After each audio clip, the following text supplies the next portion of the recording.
It felt the egg pressed tight under a flat rock on the warm slope. The shell trembled from slow, steady pressure. A thin crack appeared across the surface as warmth from the stones moved through the nest. One last push split the shell open. It slid free, wet and breathing fast, its tail already flickering a small orange flame. Nearby, an adult Charmeleon shifted its body to shield the nest from wind and sun. The adult nudged it gently toward a sun-warmed patch of stone. The slope around the Charmander had thin soil and loose scree. It saw few plants and almost no shallow caves to hide in. The Charmander tried to stand, but its steps were clumsy on the slick rocks. It heard a sharp rustle from higher on the ridge and saw a ratata patrolling the scree. Its small nose worked as it searched for anything exposed. The Charmander felt the danger plainly. There was no cover, few hiding places, and a predator was already searching. Food was scarce during the first days. The hatchling saw insects and small roots hiding under stones far below its reach. Wind could strip warmth from the hatchling if it stayed too long in the open. It watched a ratata move closer. The ratata ran quickly among loose rocks and checked every shallow hole. The hatchling felt its legs shake when it tried to climb a tiny ledge. Each attempt left it more tired and easier to see. It had less strength and less cover, and there was little to eat. The hatchling watched as the Charmeleon rose and acted with calm force. The Charmeleon edged a flat stone to make a small shelter and nudged the hatchling beneath it. The mother's body blocked the worst of the wind and kept the rock warm. The hatchling saw the ratata stop at the edge of that shadow and sniff, unsure where the scent came from. It felt the air change and the warmth under the rock. It understood a small opening had arrived. The hatchling learned to use its tail flame as other young Charmander do, pressing the tiny flame to the stone to warm its belly. It tucked into the shallow crevice the Charmeleon made and scraped for small insects with careful slow movements. The Charmeleon moved eggs and young closer to sun-warmed stones during the day and deeper into the rock shadow at night. The hatchling watched each move and copied what it could. Together, they turned the limited shelter on the ridge into a small, livable patch. For now, the plan worked. The ratata moved away after a day of searching. The hatchling felt its flame steady and its breathing ease. Each small climb felt firmer. It found its first insects under loosened stones and learned which cracks held warmth after noon. The season changed, and the hills brought colder nights and stronger winds. And Charmander knew it had more to learn. Its tail flame grew brighter as its body grew stronger. For now, it pushed itself up the next small ledge, one careful step at a time, and the ridge kept changing around it. Threats and sunlight, shelter and open slope, each day offering a new test. Loose stones slid under his feet as the young Charmander took his first real steps away from the nest. The rocky slope had thin soil and small patches of grass. Warm stones lay in the sun, and shallow caves sat between the rocks. His legs were longer now, but his steps were still unsure. Each hop sent pebbles clattering down the hill. He kept his tail low and watched the shadows between rocks for insects. The slope looked bigger than yesterday, and the open sky above made him feel small. He saw food in patches where the soil was thin and plants barely grew. The best feeding spots sat on shallow ground with little cover. That forced him into open ground. He had to move where anything could see him from above. His siblings crowded the same small finds and pushed at each other, wasting time and drawing attention. With no place to hide, they stayed under the open sky. He heard wing beats cut the air. A Spearow dove from a thermal, its eyes fixed on the scattered foragers below. He watched panic spread. Some juveniles froze. Others ran downhill in clumsy bursts. The bird came close enough that its claws could reach a flank. He hissed and lifted his tail. But the bird was fast and the slope gave poor footing. He knew the danger was immediate. One well-timed strike could take a hatchling. The young Charmander learned the gap between panic and reaction in one breath. He watched the bird circle once, then fold its wings and dive. He saw how the warm stones sent heat into the air and made it shimmer. His tail flame had grown since he hatched. He shifted his stance and planted his hind legs to push off fast. He angled his tail so the flame showed against the sky. It was a small change, and the only thing he could control, but it changed how the moment played out. He watched the Spearow dive again. Several young ones broke into short, sharp sprints across the scree. He stepped forward, lifted his tail, and sent a quick flare at the bird. The heat and light made the bird hesitate and blurred its approach. At the same time, he saw the others spread out in measured gaps, so single targets were harder to find. The Spearow banked away. The burst of speed, the visible tail flame, and the spacing stopped the attack. For the next hour, the juvenile practiced the routine with the others. The juvenile made short runs, quick flares, and kept careful spacing. Insects were still scarce, but the juvenile could take better turns at each patch without a constant overhead threat. The juvenile felt breath come fast and saw the tail take longer to relight after big flares. But the method worked. The slope remained dangerous, yet the group left with food and a clearer routine they could repeat. The day cooled and shadows moved across the rocks. The young Charmander felt the chill and watched the shade grow. It knew short bursts of training and careful flame control would matter again. It listened to the wind and kept an eye on the distant cliffs for other dangers. It walked back toward a shallow cave with its siblings, taking careful steps and watching the sky. The slope had taught it one thing. Survival here meant a series of small, learned moves, and the next test waited just over the ridge. A sharp wind came down the ridge and stripped the warmth from the stones. Charmeleon felt the change in its bones and muscles. Its chest felt heavier and its claws felt firmer, but it felt the cold first. The higher ridges were nothing like the low hollows full of insects that it knew. Every breath made its ribs work harder. The world on the slope had changed. Food weighted higher and the climbs were longer. Lowland insects had thinned where the scree rose to bare stone. Charmeleon swept its head across the slope and saw empty patches of lichen and fewer beetle tracks. The thin soil gave little cover. Feeding spots were scattered on narrow ledges. Each failed search cost energy. Hunger made it move less and more slowly. The cold reached it more easily and slowed its recovery. Charmeleon watched competition grow sharper as siblings and other ridge dwellers reached for the same scarce prey. A mankey moved along a nearby rock face, pounding rock for hidden grubs and throwing small stones to dislodge insects. Charmeleon watched it take a cluster of food, then circle toward a warm patch of sun it had marked. Charmeleon knew climbing to richer patches now meant racing other climbers and risking missteps on loose rock. Charmeleon noticed a small change. It felt its forelimbs take more weight without strain. Its scales darkened where the sun hit. It tested a narrow crack with a claw, and the claw found a hold. A thin band of sun warmed a ledge higher up. The scent of damp insects drifted faintly from a gully. Charmeleon saw a pattern on the ridge.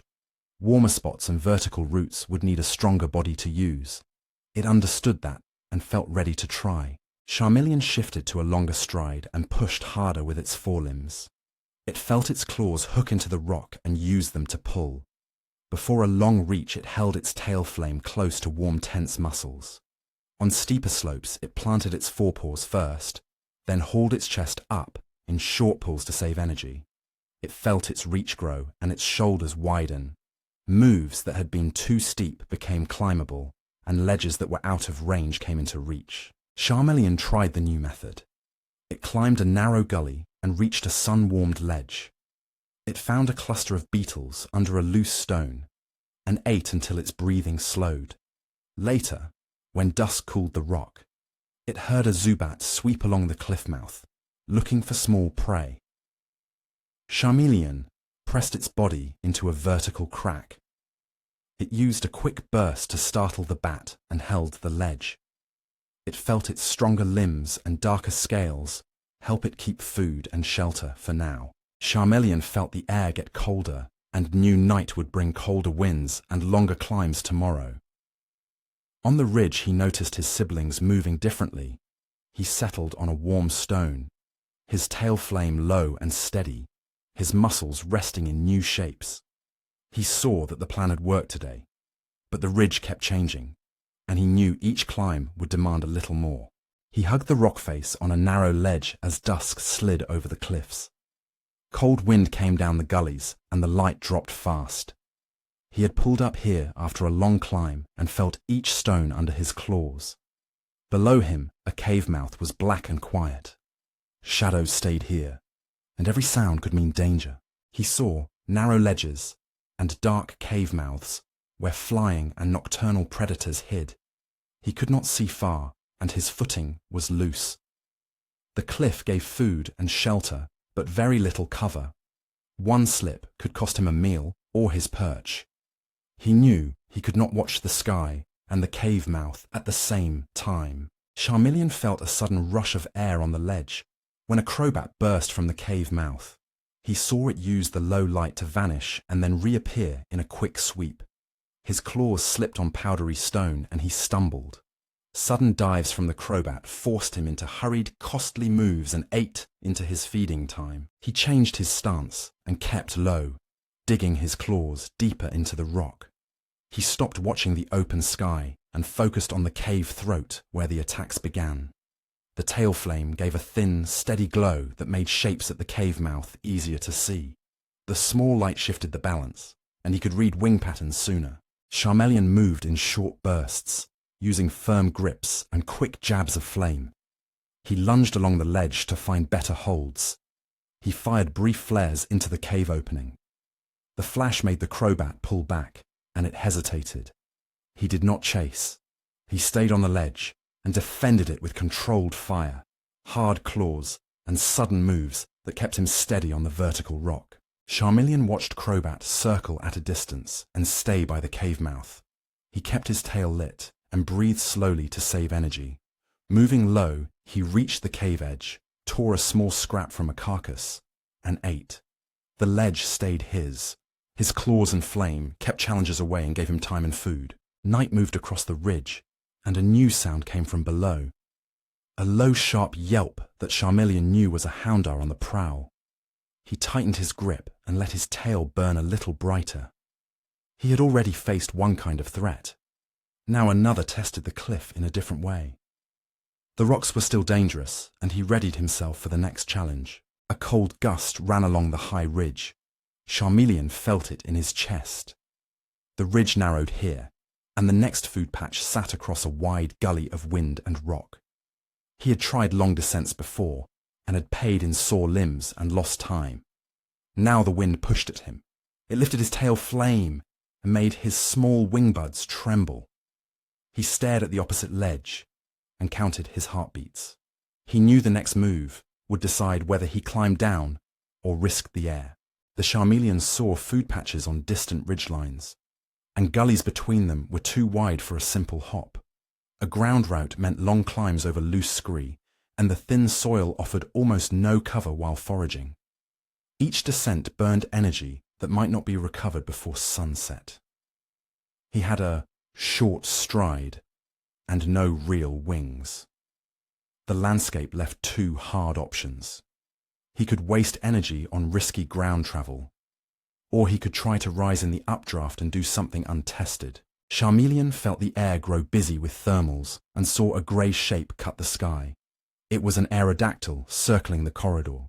He watched it scan ridgelines and crests for exposed prey and test updrafts with slow, efficient wing beats. He felt pressure at once. Prey was thin. The gullies forced long detours. A predator watched from the wind. Every second he spent on a steep descent made him more visible and more tired. The aerodactyl could attack from above during any awkward crossing. A small change came in his breathing and in his muscle tension. His chest rose fuller, and the wing buds pulled away from his back. Heat collected behind his throat, and the tail flame burned brighter for a moment.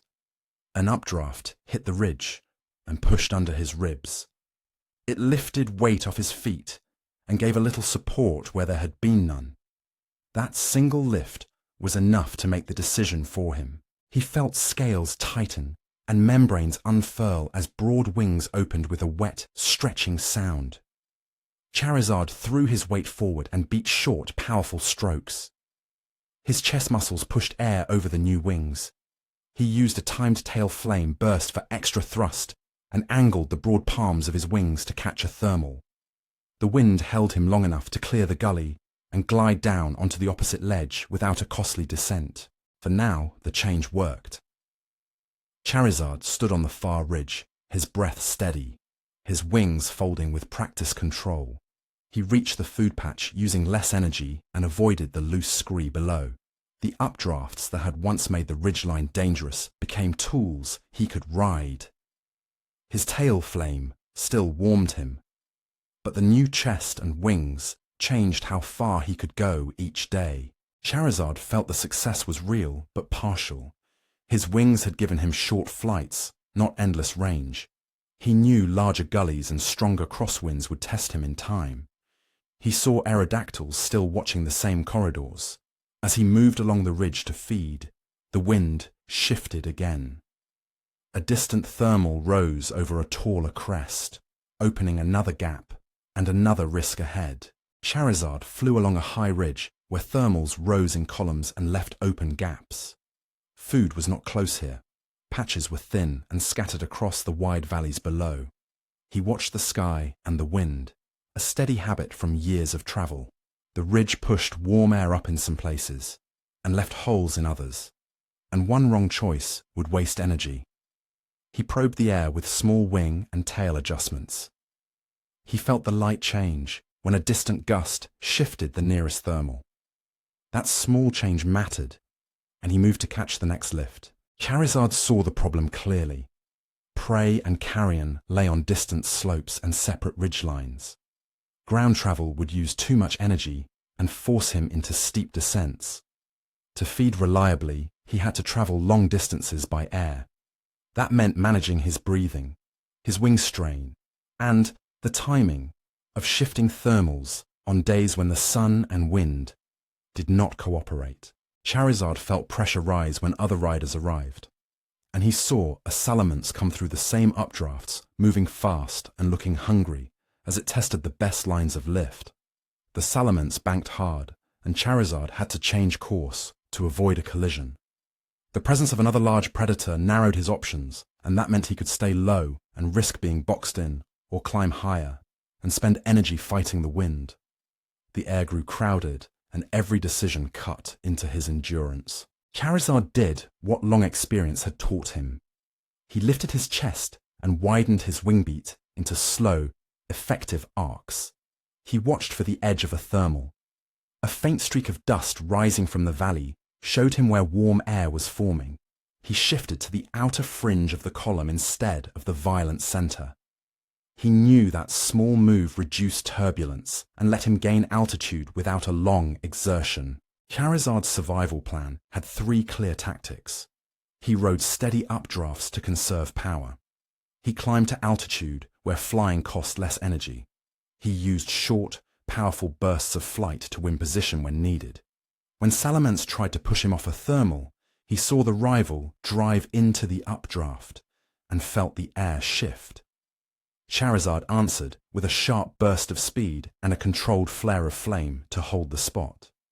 He relied on altitude and timing instead of a long chase, so he saved energy for the next leg. The tactic worked for now. Charizard caught a thermal, climbed higher, and glided across the valley in a single sweep. He landed on a feeding ledge where fresh carrion lay and ate until his breathing steadied. He saw Salamence move on after a brief clash. He felt the burn in his chest ease faster than during the climb. The move bought him time and calories. Charizard watched the ridge. It stayed a shifting pattern of lift and sink. He saw new thermals form. He felt storms change the wind. He noticed other predators return along the same corridors. He settled on the ledge, tail flame low and steady. He knew this rest was temporary, and the sky would call him again.